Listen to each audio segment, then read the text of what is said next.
அஸ்ஸலாமு அலைக்கும் வரஹ்மத்துல்லாஹி வபரகாத்துஹு.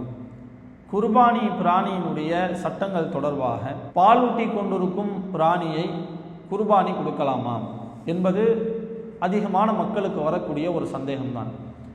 ஒரு பிராணி இருக்கிறது, அது ஒரு குட்டியை ஈன்றெடுக்குமே, ஆனால் அந்த குட்டிக்கு பாலூட்டக்கூடிய நிலையிலே இந்த பிராணி இருக்கும். இப்படி இருக்கும் பட்சத்திலே இந்த பிராணியை குர்பானி கொடுப்பதை பற்றிய சட்டம் என்ன என்பதை நாம் தெரிந்து கொள்வதற்கு கடமைப்பட்டு இருக்கிறோம்.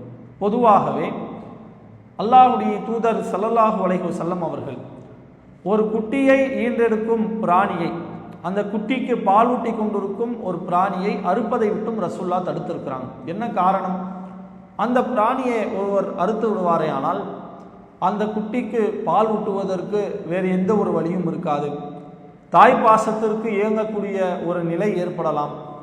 இப்படியெல்லாம் இருக்கும் பட்சத்திலே தாயை விட்டும் குட்டியை பிரித்து விடக்கூடாது, இப்படி ஒரு நிலைக்கு அந்த குட்டி தள்ளப்பட்டு விடக்கூடாது என்பதற்காக பொதுவாகவே அல்லாஹ்வுடைய தூதர் பால் தரக்கூடிய பிராணியை குர்பானி கொடுப்பதை விட்டும் தடுத்திருக்கிறார்.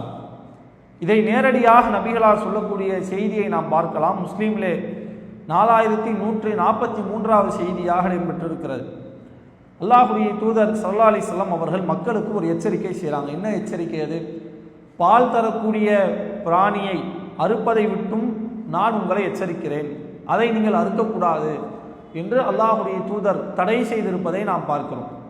இப்படி அல்லாஹ்வுடைய தூதர் ஏன் எச்சரித்திருக்கிறார்கள்?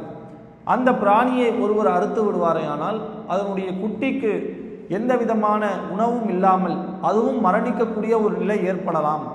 அதனால் பால் தரக்கூடிய பிராணியை நீங்கள் அறுக்காதீர்கள் என்ற ஒரு தடை அல்லாஹ்வுடைய தூதர் விதித்திருக்கும் பொழுது குர்பானி கொடுக்கக்கூடியவர்கள் இதையும் கவனத்தில் கொண்டு குர்பானியினுடைய பிராணியை வாங்கும் பொழுது அது ஒரு குட்டியை ஈன்றெடுத்திருக்கும் பிராணியா, அது அந்த குட்டிக்கு பால் கொடுத்து கொண்டிருக்கும் நிலையில் இருக்கின்ற ஒரு பிராணியா என்பதை கவனித்து அது போன்ற நிலையில் இருக்குமே ஆனால் அந்த பிராணிகளை எல்லாம் தவிர்த்து கொள்ள வேண்டும். அல்லாஹ்வுடைய தூதர் தடுத்திருக்கிறார்கள் என்பதால் அந்த பிராணிகளை தவிர்த்து கொண்டு நபிகளால் எதை அங்கீகரித்திருக்கிறார்களோ அது போன்ற பிராணிகளை வாங்கி இறைவனுடைய பாதையிலே குர்பானி கொடுக்கக்கூடியவர்களாய் இருக்க வேண்டும் என்பதை நாம் இந்த நேரத்திலே பதிவு செய்து கொள்கிறோம். அல்லாஹு அக்பர், அல்லாஹு